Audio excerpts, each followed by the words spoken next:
Please don't go, not yet. I know you might be thinking about it. I can feel it, the way you feel a shift in the air before something changes. And I'm asking you, I'm not too proud to ask, just please stay a little longer. Because I have something to say that I should have said before things got to this point. Before the silence between us grew this heavy. Before I could feel the distance that wasn't there before. And if you leave before I say it, I don't know if I'll find the courage again. I don't know if this moment comes back around. So please, just stay. I'm not ready to lose you. There, I said it. The thing I've been walking around for weeks, maybe longer, maybe so long, that I've lost track of when it started feeling this urgent. I am not ready to lose you. And I know that might sound like something people say when they're panicking, when they're grasping, when they haven't thought it through and they're just reacting from fear. But this isn't panic, this is the opposite of panic. This is the clearest, most still, most certain thing I've felt in a long time.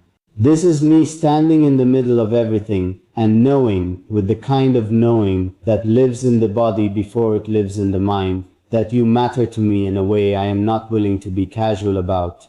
Not now. Not like this. Please keep listening. What I have to say is going to take a little while, and every word of it is true, and you deserve every word. I want to tell you when I first understood what was actually happening inside me. Not when I noticed you almost immediately. It would have been impossible not to. But when I understood what the noticing meant, when I understood that it wasn't passing, wasn't casual, wasn't the kind of warmth that arrives and then fades back to neutral when the moment ends. There was a specific point, a specific ordinary moment that carried more weight than it had any right to carry. And it's the moment I keep returning to when I try to understand the full shape of what I feel for you, when I try to trace this back to its beginning. You were talking about something that mattered to you, something you loved, really loved, the way you loved the things that are woven into who you actually are, rather than just what you happen to like. And your whole face changed, not dramatically, not in a way anyone else might have caught, but I was paying close attention. I was always paying close attention when it came to you, even before I admitted to myself why, and I saw it. This quiet illumination, like something switched on behind your eyes, like the careful, measured version of yourself that you present to the world relaxed its grip for just a moment, and the real, unguarded, completely alive version of you stepped forward and simply existed, without apology, without editing, without the slight performance that public living requires from all of us. And I lost my breath. Genuinely. There was a moment where breathing required conscious effort, because something in me was too busy recognizing what I was seeing to remember to do it automatically. Because what I was seeing was you, the real you, and the real you was so completely, unexpectedly, overwhelmingly beautiful that my entire system needed a second to adjust. I've been adjusted ever since, around the fact of you, around the specific, irreducible, incomparable reality of you. And now you might be leaving. And I need you to understand, really understand, not just hear the words, but feel the weight of them. What that means from where I'm standing. What the possibility of you leaving actually costs me. It costs me the person I've become in proximity to you. Because I am different near you. Better, I think. More honest, more present, more willing to be real than I typically manage to be. You pull something out of me that I spend most of my life keeping carefully stored away. Something open. Something that believes, genuinely believes, that being honest about what you feel is worth the vulnerability it requires. I don't access that easily. I don't trust it easily. But near you, it arrives without effort, without resistance, without all the negotiation I usually have to do with myself before I can let something real show on the surface. Near you, it's simply there, ready, unafraid. If you leave, I lose access to that version of myself. And I don't say that to make you feel responsible for me. Please don't hear it that way. I'm not asking you to stay for my sake in some heavy obligating way. I'm just telling you the truth of what your presence has given me.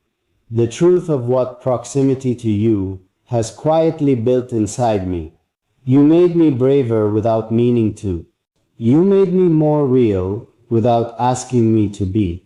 And those are gifts I didn't know I needed until I had them, and I don't know how to imagine giving them back.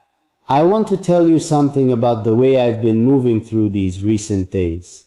Something I haven't told anyone because it's the kind of interior thing that doesn't have easy language. That sounds strange when you try to put it into words, but is completely viscerally real in the living of it. I've been carrying this low-level awareness of potential loss, not loudly, not in a way that interrupts everything and demands attention. Quietly, persistently, like a frequency running underneath the ordinary sounds of the day that you can't quite tune out, can't quite identify, can only feel as a kind of vague unease that sharpens into something more specific whenever you let yourself think about what it actually is. It sharpens into you, into the thought of you not being there, into the imagined texture of ordinary days, without the particular warmth that knowing you, being near you, having you as part of my world has given them. And that imagined texture is so flat, so colorless, so emptied of something I've come to need the way you need. Good light, not desperately, not dramatically, but completely, as a condition for seeing things properly. That I can't sit with it for long before something in me says no. Firmly, quietly, completely, no. Find another way, say what needs to be said, do what needs to be done, but don't just let this leave without fighting for it. So I'm fighting for it. This is me fighting for it. Not with grand gestures, not with performance, not with anything that's designed to impress. With the only currency I have that's actually worth anything, honesty. Complete, undefended, slightly terrifying honesty. I need you to know how I see you, because I don't think anyone has told you properly. I don't think you've been given an accurate enough picture of what you look like from the outside. From the outside of someone who has been paying real attention, not passing attention, not the kind of attention that notices the surface and calls it knowing. Real attention. The sustained, consistent, caring kind. The kind that accumulates over time into genuine understanding. From that vantage point, from the place of having paid that quality of attention for that length of time, here is what you look like. You look like someone who gives more than she takes, and has been doing it so long that she stopped noticing the imbalance. You look like someone who listens deeply, who actually hears what people are saying underneath what they're saying, who registers the thing they almost said before they edited it into something safer. You look like someone who cares about the right things, not the impressive things, not the things that earn you approval, but the things that actually matter, the things that hold meaning when you press them and don't crumble into performance. You look like someone who has been strong for so long, so reliably, for so many people, that the question of who is strong for you has somehow never quite been answered.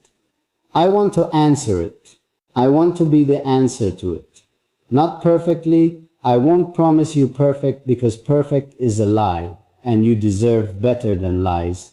But genuinely, consistently, with the full weight of my attention and my care and my absolute unwavering willingness to show up. Not on the days when showing up is easy and comfortable and costs nothing. On the hard days, on the days when you're tired down to something deeper than tiredness, on the days when you've given everything you have and the tank is empty and you don't even have the energy to ask for what you need. On those days especially, those are the days I want to be there, but I can't be there if you leave. And that's why I'm asking you to stay. There is something I've been afraid to ask you because the question contains the answer to so many other questions. And the answer might be one I'm not ready for. But I'm done letting fear make my decisions about you. Fear has been making too many of my decisions about you for too long. And look where it got us, here in this moment, with you maybe on the edge of leaving and me having to say all of this in a rush. Because I waited too long to say it in the space and comment.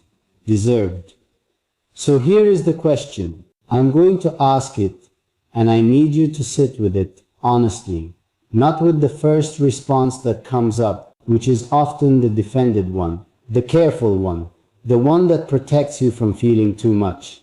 The real answer, the one that lives underneath the careful one. Did any of this feel safe to you? Being near me, sharing the things you shared, being the particular way you were when your guard was down. Did that feel like somewhere you could actually rest? Because that's what I wanted to give you. More than anything else.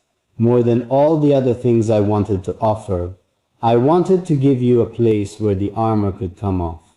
Where you didn't have to be capable and together and generous and strong.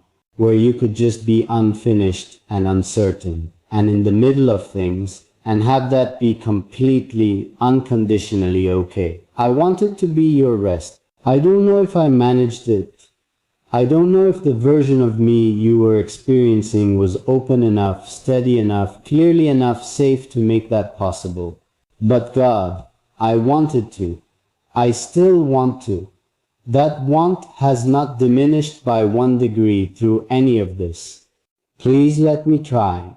Please don't close this before I've had the chance to actually show you, rather than just tell you.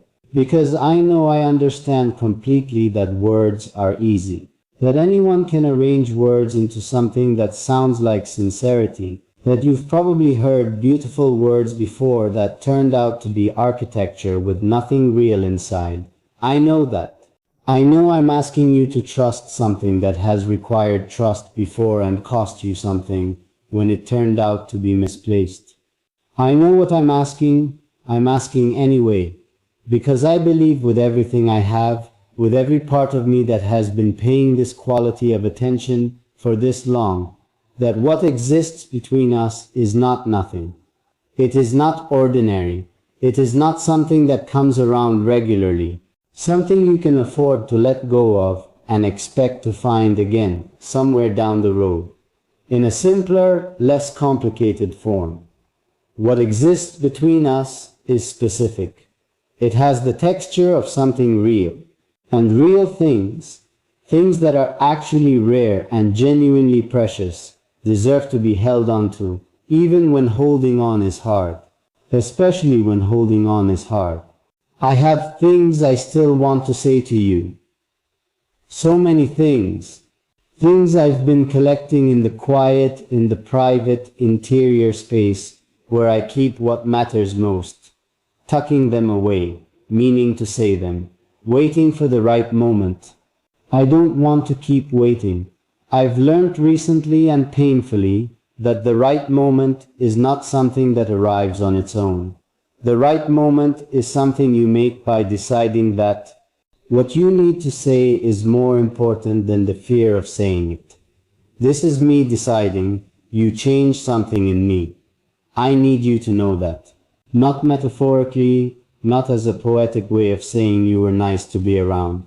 Literally, actually, in the real substance of how I move through my life, you change something. The way I think about what I deserve. The way I think about what it's okay to want. The way I think about what connection is supposed to feel like. What it's supposed to give you. How you're supposed to feel in the presence of someone who genuinely sees you. I thought I knew those things before you. I had a model of them, a working understanding that felt adequate. And then I got near you and realized my model was a very rough approximation of the real thing. That I had been accepting an imitation without knowing the real thing existed. You are the real thing. Whatever this is between us, whatever it looks like from the outside, whatever category it fits into or doesn't fit into, the feeling of it is real. I don't have the ability to manufacture what I feel when I'm thinking about you, when I'm near you, when I imagine a version of things where you stay and we find out what this actually is. I'm not that good a liar, not with myself, not about something that lives this deep.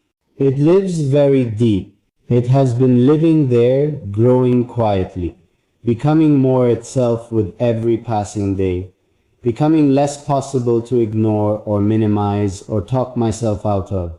And now you might be leaving, and I feel it like something physical, like an actual weight, like the specific gravity of losing something before you ever properly had it, which is its own particular kind of grief, not the grief of having and losing, but the grief of almost, of nearly, of so close, and then not quite.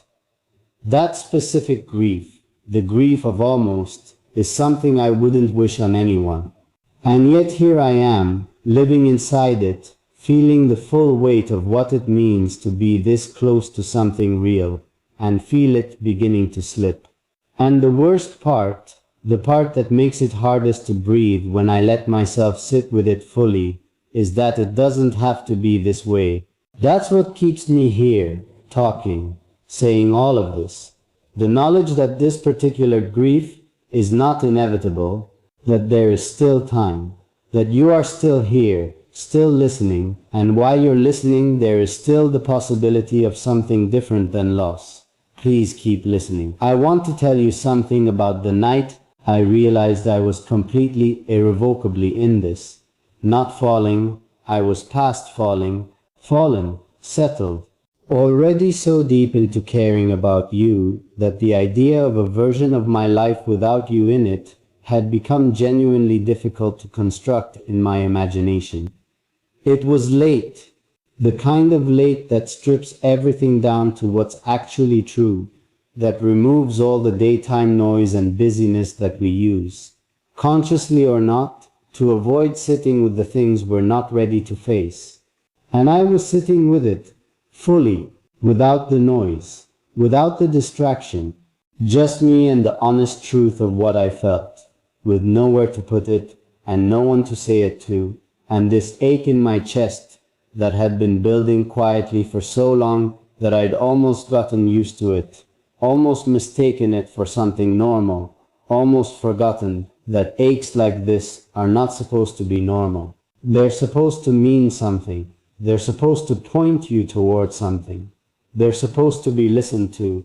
I listened to it that night. For the first time, really listened. And what it said was your name. Not dramatically. Not in the way that makes a good story. Quietly. Just yours. Just that simple, that complete, that utterly without ambiguity. And I sat with that for a long time, not doing anything with it, just letting it be true inside me, letting the fullness of it exist without immediately trying to manage it, or minimize it, or fit it into something more acceptable, more proportionate, more easily explained. It didn't want to be minimized. It didn't want to be proportionate. It wanted to be exactly what it was, large and real and completely stubbornly itself. So I let it be that. For one whole night, alone in the quiet, I let myself feel the full size of what you mean to me without apologizing for it, or qualifying it or wrapping it in careful language designed to make it easier for other people to receive. And it was terrifying, and it was the most honest thing I'd done in years, and somewhere in the middle of it I made a decision. A quiet, private, completely certain decision. I decided that if there was ever a moment, any moment, however imperfect, however complicated, however far from the ideal circumstances I'd imagined. I would say it. I would not let fear win again. I would not let another person who mattered deeply to me remain unaware of that mattering, because I was too careful, too self-protective, too committed to the performance of having everything under control to admit that some things are bigger than your control. Some feelings don't fit inside careful management. Some truths insist on being spoken whether or not the timing is elegant. This is that moment. Imperfect and urgent and so far from elegant, but real. The realest thing I've offered anyone in a very long time.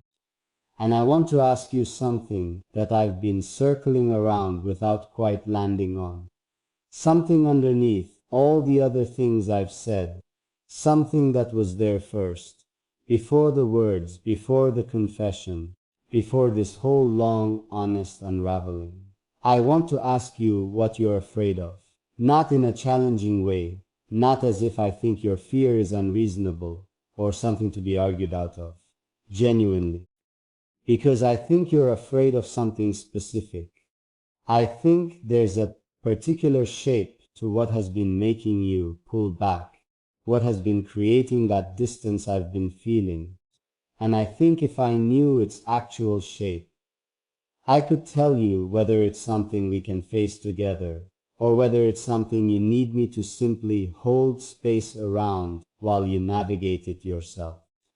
I want to know your fear, because I want to stop being afraid of it on your behalf.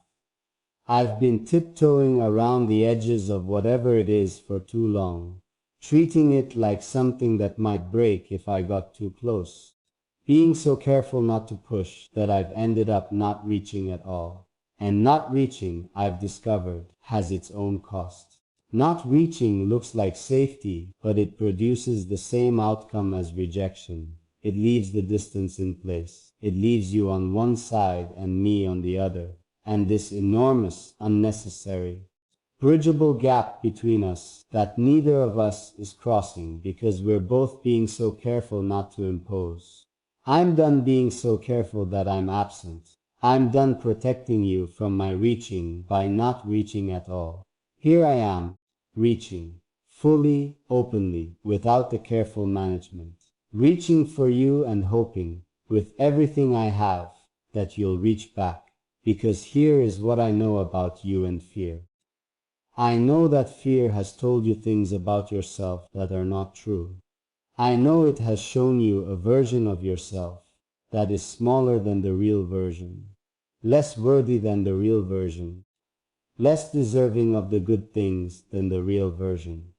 I know this not because I've been told it, but because I have eyes. And I've been paying attention, and the gap between how you see yourself on the hard days and how I see you every day is so vast that sometimes it makes me ache.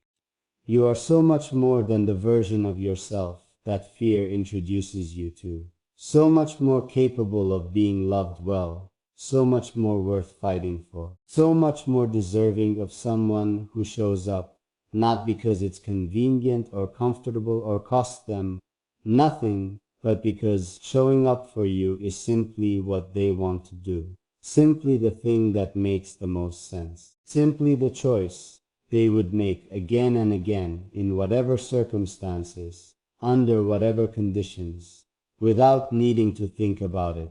I want you to let someone love you like that. I want to be that someone. And I need you to understand that I'm not saying this because I feel sorry for you, or because I think you need saving, or because I've mistaken your occasional vulnerability for weakness. I'm saying it because you are remarkable, because the person I have been watching, paying attention to, quietly and completely falling for, that person deserves to be loved with the full weight of someone's attention and care and absolute certainty, not a partial love, not a conditional one, not the kind that shows up when it's easy and finds reasons to be elsewhere when it isn't. The full thing. You deserve the full thing. I want to give you the full thing. And I know I know this is a lot to receive in a single moment. I know that feelings of this size don't come with instructions for how to respond to them. I know you might be sitting with this and feeling things that pull in different directions. Some part of you moved, some part of you cautious, some part of you wanting to believe it, and some part of you that has been burned before reminding you of the cost of believing things that turned out not to be true. I know all of that is happening. I can feel it, even through everything. And I want to address the cautious part directly, the part that remembers being burned, because that part deserves to be spoken to rather than asked to simply stand aside. That part of you is not wrong. It's not irrational. It's not something to be ashamed of or pressured out of. It exists because you have been real with people before and had that realness handled carelessly. You have opened up and had the opening taken for granted. You have trusted and had the trust treated as less precious than it was. And those experiences left marks. Of course they did. Only someone who had never truly been hurt could emerge from that without marks. The marks are evidence that you loved honestly and got less than honesty in return. They are not evidence that you did something wrong. They are not evidence that this is what you should expect. They are not evidence of anything about your worth or your lovability or what you deserve. They are simply evidence that the wrong people with the wrong capacity came into contact with the right person at the wrong time. I want to be the right person at the right time. I want to be someone whose presence slowly, gently, with complete patience, gives your cautious part enough evidence that it can rest. Not because I demanded that it rest, not because I overwhelmed it with reassurances until it went quiet, but because I showed up consistently in the same way, with the same care across enough time and enough ordinary moments that the cautious part simply ran out of reasons to stay on high alert. That's how trust is really built, not in the grand moments, in the small, consistent, unremarkable ones, in the accumulation of someone doing what they said they would do, in the steady, quiet, reliable reality of someone being who they showed you they were. Let me show you who I am, over time, in the small moments, with the full consistency of someone who means what they say. There's something I want to describe to you. Something about what I imagine, what I let myself imagine, in the quieter, more honest moments. When I'm not managing my hoping the way I usually try to manage it, I imagine mornings. Ordinary mornings, not special ones. The kind of morning that isn't trying to be anything, that has no agenda, that simply is what it is. Early light, the slow return of the world, that particular quality of quiet that exists before the day finds its volume. I imagine being in the same space as you in a morning like that. Not doing anything significant, just existing in the same unhurried morning. And the thing that gets me, the detail that I return to every time, that makes this imagining feel less like fantasy and more like something true, is that in my imagination you're comfortable. You're not performing or being careful or managing anything. You're just there, in the particular way that you are when nobody needs anything from you, when you're allowed to simply exist at your own pace, in your own space. And you're comfortable, and that comfort, your ease, your presence, the simple fact of you being somewhere and being okay, that's the thing that gets me every time. I want to be someone who makes you comfortable like that. Someone in whose presence you don't have to be anything other than exactly what you are on a given morning. Someone who sees the unguarded version and thinks, there, that one. That's the one I want to be near. I also want to tell you something harder. Something I've been building toward through everything else. Something that requires more courage than the rest of it. Because it's more exposed, more specific, more vulnerable to being misunderstood. I want to tell you that I'm scared too. That this, all of this, is not comfortable for me either. That opening like this, being this visible, saying these things with this level of directness, it cost me something real. I'm not doing it from a position of having nothing to lose. I'm doing it from a position of being terrified of what I might lose by not doing it. There's a difference, and I want you to know the difference because I think it matters. I'm choosing to be scared and honest rather than protected and silent. Because the protected and silent version of this ends with you leaving and me never having said what I needed to say, and I cannot make peace with that ending. I have tried in the past few days to imagine making peace with it, to imagine accepting the distance, letting you go, telling myself it wasn't meant to be, and finding a way to believe it. And I can't. I cannot make peace with it because it isn't true. It isn't meant to not be. I don't believe that for even a moment. What I believe, what I feel with the full certainty of someone who has done the hard, honest, interior work of understanding what they actually feel, is that this is meant to be exactly what it could be if we both decide to stop being afraid of it at the same time. I've decided to stop being afraid of it. I'm telling you that clearly, without hedging. I'm not afraid of this anymore. I'm not afraid of wanting you, of needing you near, of caring about you in this large, unruly, completely sincere way. I'm not afraid of what that makes me look like, or what it might cost me, or whether it's too much for the moment. It's real, and I'm done being afraid of real things, just because real things are vulnerable.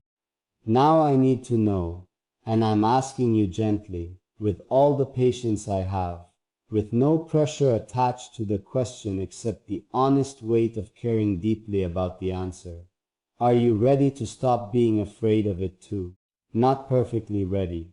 Not ready in the sense of having resolved every doubt and answered every question and removed every uncertainty, just ready enough. Ready to take one step toward rather than another step away. Ready to give this, give us, give the thing that has been quietly building between us the room it needs to actually